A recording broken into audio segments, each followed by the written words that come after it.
third speaker, whose title is Freedom, I'd like to welcome Julian. Tough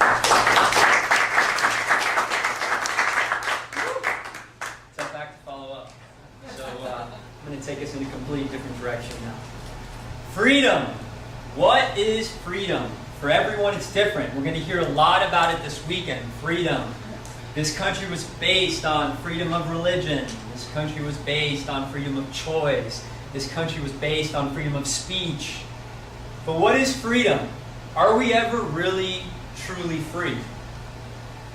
Mike Tyson said that real freedom is having nothing. And that, as a matter of fact, he was more free when he didn't have a cent, as opposed to when he was rich and famous.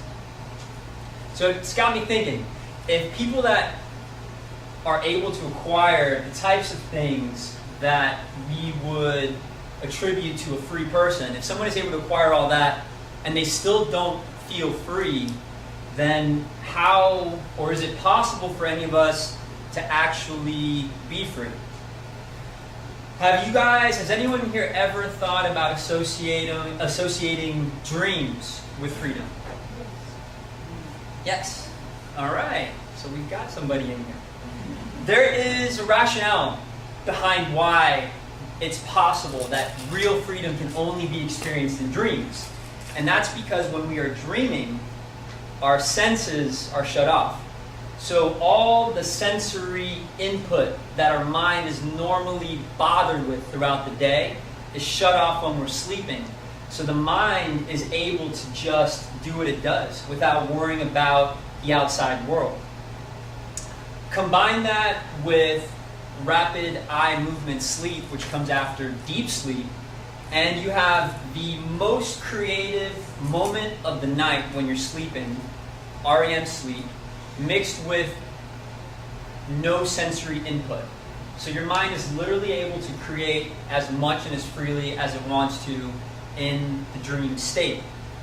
Now, I mentioned this in the last speech, and the reason I'm talking about this today is because Dre asked so many questions about what is lucid dreaming, can I do it, and it seemed like a lot of people last time had questions about lucid dreaming. So I want to talk to you guys today about lucid dreaming.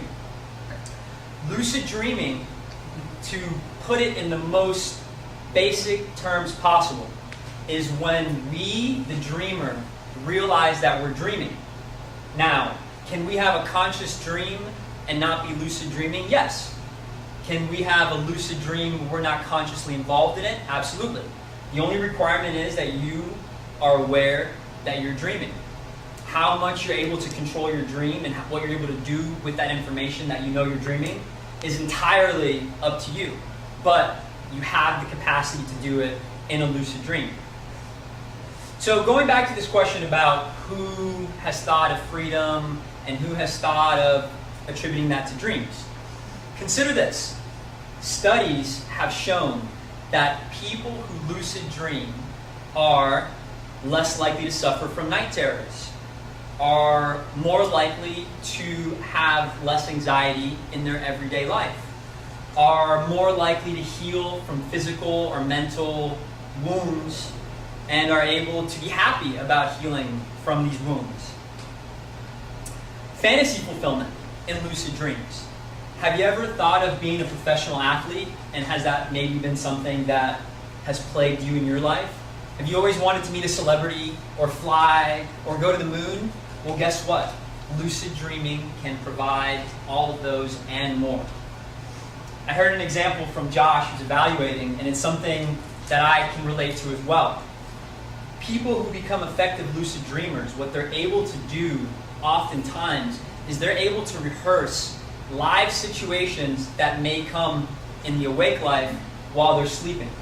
What does that mean? That could mean that essentially you would be able to play out a scenario, act in a specific way, understand how that made you feel, and when you wake up, decide whether it's worth doing it or not. Imagine the foresight. Well, what about death? So many people are worried. Okay, if I become a great lucid dreamer, what happens if I die? Do I suddenly die in real life, like in the movie Inception? No, absolutely not. Coming from somebody who has died multiple times in lucid dreams, You will not die in real life, or maybe I did die, and you guys all have a sixth sense power to talk to dead people. But so far, so good.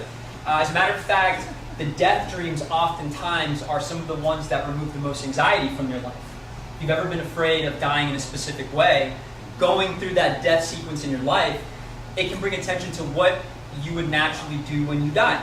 So maybe you think of your past, you think of your loved ones, you think of prayer, you think of peace, you think of meditation. But so when you wake up and this idea of death comes back at you, you can suddenly say to yourself, I died before, no big deal. I'm just going to probably pray a couple times, think about my family, and move on to the next life. Consider that. Wow.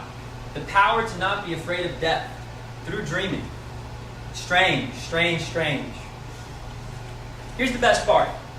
Anyone can begin to lucid dream, and everyone can train. Just like a skill of an athlete or the skill of a musician, practice is how you can become a lucid dreamer, and everyone can become a lucid dreamer. Here are some tips to lucid dream more frequently and more often, or more frequently and more effectively. Number 1 is dream recall. Remember your dreams. Keep a journal. Every detail, everything. The purpose of this is to try to recognize when you are dreaming. So if you discover any patterns in your dreams, that might be indicative of something that's going on and causing anxiety in your regular life. The reality test. Are you awake? Are you not awake? Get in the habit of asking yourself during the day, am I awake or not? A really cool thing people have mentioned is look at the clock. Look at your watch. If you're in a lucid dream, when you look at the time, especially a digital watch, the time will likely change when you look at it once or twice. If you get in this habit of looking at your watch to determine whether you're dreaming or not, you may do it in the dream. Allow yourself to realize you're dreaming, and then boom, there you go, lucid dreaming. Other 2 methods that people have reported to help inhibit lucid dreaming is meditation before bed and using binaural beats, which science is just starting to show physically changes the electrical pattern of the mind. So, in summary, no matter how oppressed a person may feel during their awakened time, the freedom or the capacity to sense freedom is inside of all of our minds. Freedom in the awake life to me is being able to relentlessly pursue dreams and encouraging other people to do the same. Tomorrow, July 1st, a nonprofit that I dreamt up a few years ago starts fundraising. And this is giving me the opportunity to take a dream that I had and to do everything possible, all my tools of discretion, to be able to turn that into a reality. And I'll leave with a quote based on that thought, and that is from Paulo Coelho, the book The Alchemist. And towards the end of the book, he says, it is the possibility of having a dream and having it come true in the awakened life, which is what makes life worth living and interesting. Thank you very much.